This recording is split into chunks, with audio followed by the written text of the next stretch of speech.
Welcome to Bedtime Express. It's time to let go of the day and prepare for peaceful sleep. Find your most comfortable position, close your eyes, and allow your body to sink into relaxation. Take a slow, deep breath and release. Tonight, we journey to a quiet valley where a woman named Elena discovers that the most meaningful work isn't always the fastest or loudest. In her garden, she learns that true dedication can be gentle, that patience has its own power, and that the most lasting achievements grow slowly, nurtured by caring hands and a peaceful heart. Let this story of quiet persistence and gentle work guide you into restful sleep. The Garden of Patient Hours. In a small valley where morning mist lingered longer than anywhere else in the world, there lived a woman named Elena who tended the most extraordinary garden anyone had ever seen. But this garden hadn't always been extraordinary. In fact, for the longest time, it had been nothing more than a patch of stubborn earth that refused to yield even the smallest flower.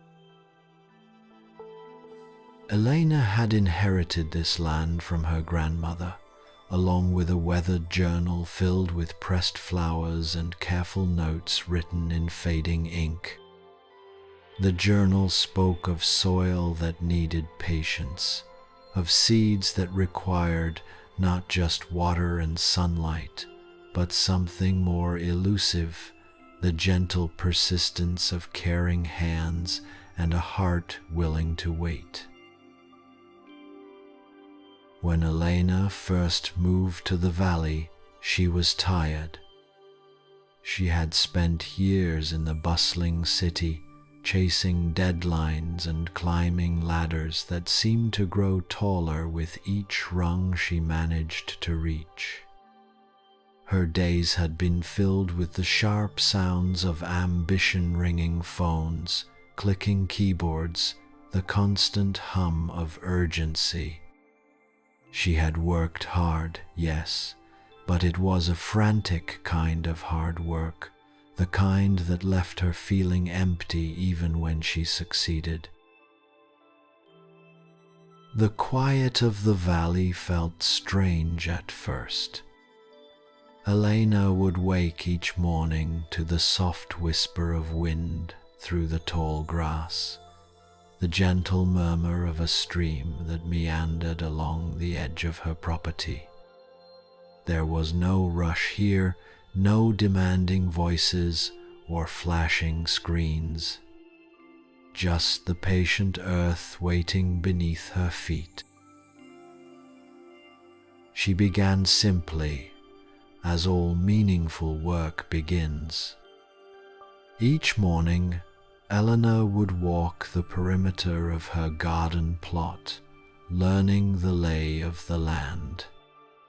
She discovered which corners caught the morning sun first, where water tended to collect after rain, which patches of soil felt different beneath her fingers. This observation took weeks, but Elena found herself settling into the rhythm of noticing, of paying attention to details that would have been lost in her former life. The first year was humbling. Elena planted vegetables with the enthusiasm of someone who had read many books but had little experience with the reality of seeds and seasons. She watered too much, then too little. She planted too early in spring and too late in fall. Her tomatoes grew tall and leafy but bore little fruit. Her lettuce bolted in the first heat wave. Her carefully planned rows looked nothing like the neat garden pictures she had studied. But Elena had learned something valuable in those first months. Failure was not an ending, but information. Each withered plant told her something about timing, about soil, about the delicate balance between effort and patience. She began to keep notes in her grandmother's journal, adding her own observations in careful handwriting alongside the faded words of generations past. The second year brought small victories. Elena's hands had grown familiar with the feel of soil ready for planting. She could sense when the earth was too wet, too dry, or just right. Her movements became more economical, more sure. She learned to read the sky for signs of weather, to notice the subtle changes in her plants that spoke of health or stress. The garden began to respond to her attentive care. But it was in the third year that Elena discovered the true nature of the work she had undertaken. A late frost threatened to destroy everything she had planted. She woke before dawn to find her tender seedlings glazed with ice, their leaves blackened and drooping. Another person might have felt defeated, might have wondered if all their effort had been for nothing. Instead, Elena found herself moving through the garden with calm purpose. She assessed the damage, made notes, began the work of recovery. Some plants could be saved with careful tending. Others needed to be replanted. It was work that required starting over in many ways, but Elena realized that nothing was truly lost. The soil was richer now from years of her care. Her knowledge was deeper. Her hands were surer. The setback was real, but it was not a return to the beginning. It was a pause in a continuing story. That summer, Elena's garden produced its first truly abundant harvest. Tomatoes hung heavy on sturdy vines. Beans climbed toward the sky in neat rows. Flowers bloomed in succession, creating a tapestry of color that shifted and changed throughout the season. But more than the produce or the beauty, Elena felt something she had never experienced in all her years of ambitious city work, a deep sense of satisfaction that seemed to emanate from her bones. Neighbors began to stop by, drawn by the beauty of the garden and the peaceful presence Elena had cultivated along with her plants. They would find her working quietly among the rows, her movements unhurried but purposeful. When they complimented her on the garden's beauty, Elena would smile and gesture to the journal she always kept nearby. "It's not really my garden," she would say. "I'm just the current caretaker. The real gardener is time itself and patience and the willingness to show up every day even when you can't see results." As the years passed, Elena's garden became legendary in the valley. People would drive from neighboring towns to walk the winding paths she had created, to sit on the wooden bench she had built overlooking the stream, to breathe in the peace that seemed to grow there alongside the flowers. But what struck visitors most wasn't the spectacular blooms or the perfect vegetable sit, was the sense of harmony, the feeling that everything in the garden was exactly as it should be. Elena had learned to work with the rhythms of the seasons rather than against them. She planted cover crops in winter to feed the soil while it rested. She saved seeds from her best plants, creating varieties perfectly adapted to her particular patch of earth.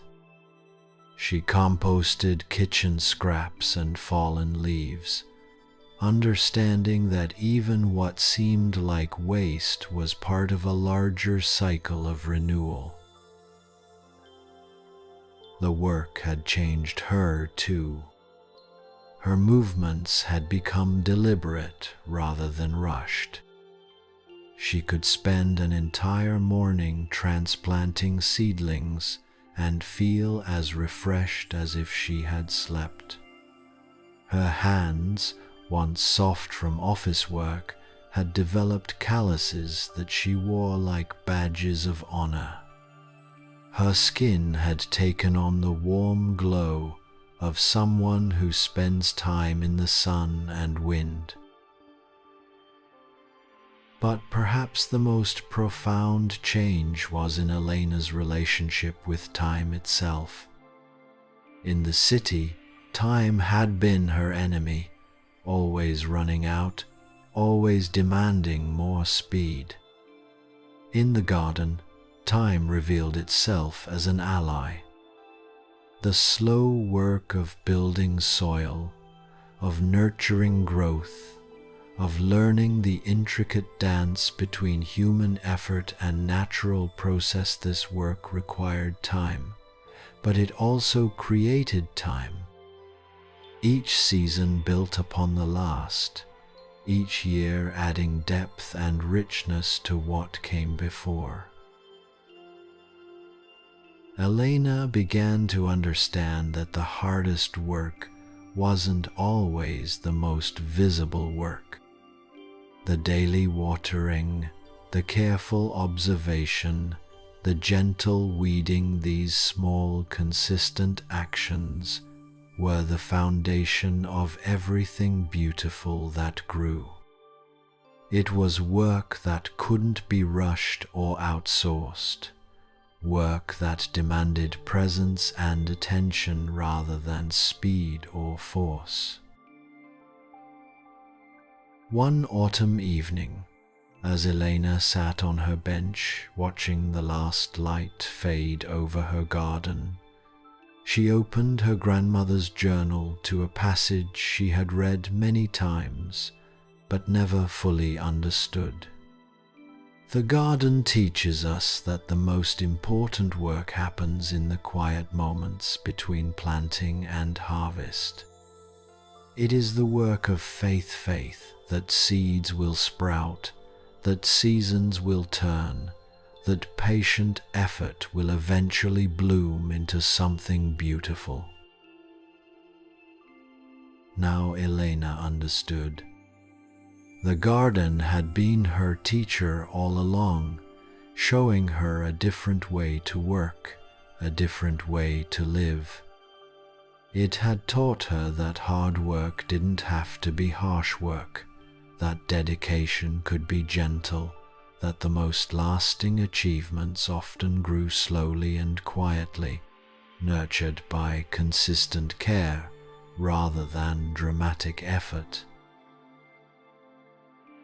As winter approached, Elena began the work of preparing her garden for rest.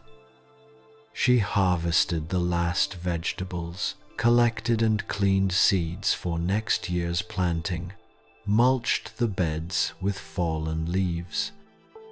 This work too was part of the cycle, the hard work of endings that made beginnings possible. Visitors to the valley often asked Elena for the secret of her extraordinary garden. She would invite them to walk with her among the dormant beds, to feel the rich soil beneath their feet, to notice the way the bare branches of fruit trees already held the promise of next spring's blossoms. "There's no secret," she would say, her voice carrying the quiet confidence of someone who had learned to trust in the power of patient effort. "Just the willingness to show up every day, to pay attention, to do the small things consistently, even when you can't see the results yet. The garden does the rest." As the seasons turned and Elena's hair began to show silver threads like frost on morning grass, her garden continued to evolve and grow. She added new sections, experimented with different plants, refined techniques that had taken years to develop. But the core remained constant, the daily rhythm of caring attention, the patient faith in process over product, the understanding that the most meaningful work often happened slowly, quietly, almost invisibly. Young people began to seek Elena out, drawn by stories of the peaceful gardener who had found a different way to work and live. They would arrive restless and hurried, their minds churning with questions about success and achievement, their hands soft and uncertain. Elena would welcome them into her garden, hand them tools, and invite them to join in the quiet work of tending.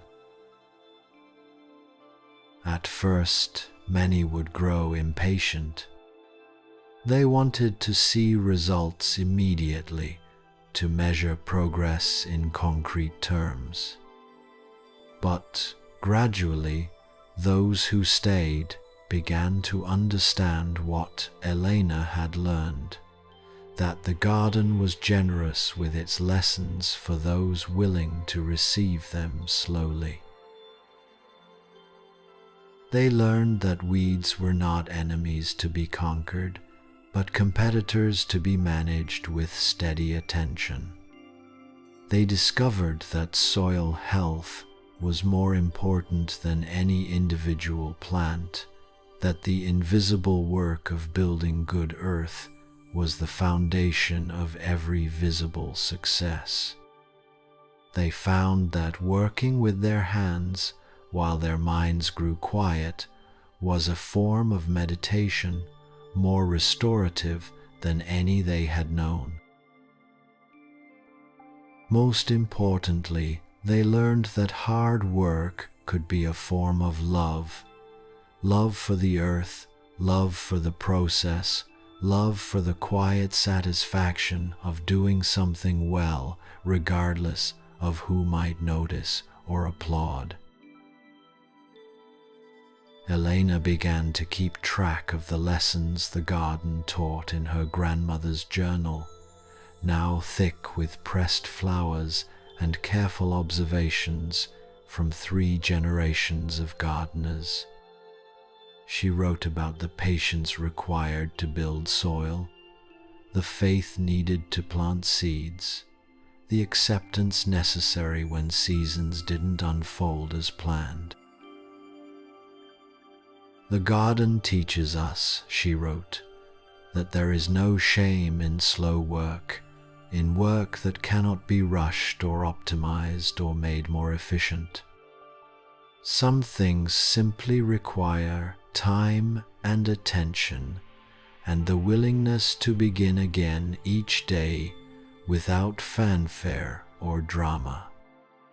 This is the hardest work of all and the most necessary."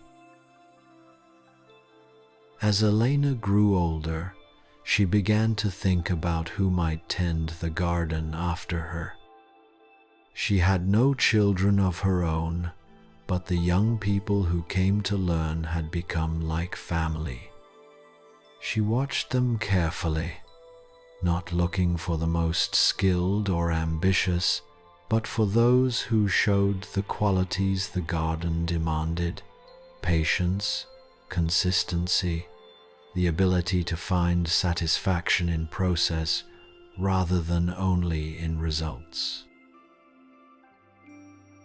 Eventually, Elena found her successor in a young man named David, who had arrived at the garden carrying the weight of a different kind of failure. He had worked for years as an engineer, building his career with the same intensity Elena had once brought to city life. But a project had failed spectacularly, and he had come to the valley, seeking not success, but simply a place where his efforts might matter in a different way.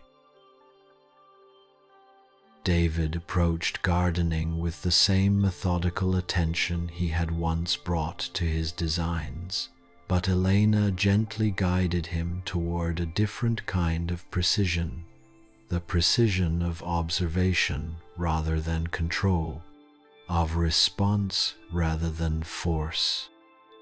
She taught him to read the subtle signs of plant health, to understand the complex relationships between soil and root and weather. "Engineering taught me to solve problems," David told Elena one day as they worked together transplanting seedlings. "But gardening is teaching me that some things don't need to be solved, they need to be tended." Elena smiled, recognizing the wisdom that only came from doing this work long enough to understand its deeper rhythms. She was beginning to trust that David would be ready when the time came for her to step back, to become another voice in the journal, another layer in the garden's continuing story. The seasons continued their ancient dance, and Elena continued her quiet work. Each day brought its small tasks: watering, weeding, observing, adjusting. Each season brought its larger rhythms: planting, tending, harvesting, preparing for rest. Each year brought its deeper lessons about patience, about process, about the particular satisfaction that comes from work done well and consistently over time. Visitors still came to walk in Elena's garden, still marveled at its beauty and peace. But Elena had long since stopped thinking of it as her garden. It belonged to time and weather, to soil and seed, to the generations of careful hands that had tended it and would tend it long after she was gone. She was simply the current steward, honored to be part of something larger and more enduring than any individual effort. On quiet evenings, when the work was done and the light was fading, Elena would sit on her bench and listen to the subtle sounds of the gardens, the whisper of leaves in the evening breeze, the gentle murmur of water moving through the irrigation channels she had built, the soft settling sounds of earth and plant preparing for night. In these moments, Elena understood that she had found something precious, work that was truly sustaining, work that fed not just the body but the soul, work that connected her to the fundamental processes that made life possible. It was hard work, yes, demanding of attention, consistency, physical effort, emotional investment, but it was hard work that felt like grace. As the stars began to appear in the darkening sky, Elena would make her final notes in the journal, recording the day's observations, the season's progress, the year's lessons learned. Then she would close the book gently, knowing that tomorrow would bring new small tasks, new opportunities to participate in the quiet miracle of growth, new chances to practice the patient art of tending what matters. The garden slept around her, but Elena knew it was not really sleeping, it was resting, gathering strength, preparing for the next season's burst of life.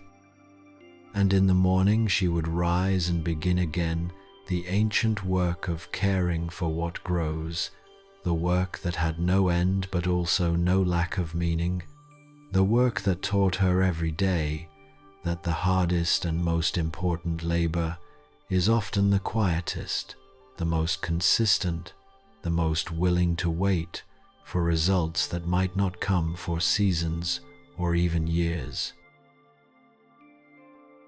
This was the lesson of the garden, the gift it offered to anyone willing to receive it slowly, that hard work and peace were not opposites but partners, that dedication could be gentle, that the most lasting achievements grew not from force but from the patient application of care, day after day, season after season, year after year, until the work itself became a form of prayer, a way of being in the world that honored both effort and acceptance, both ambition and peace.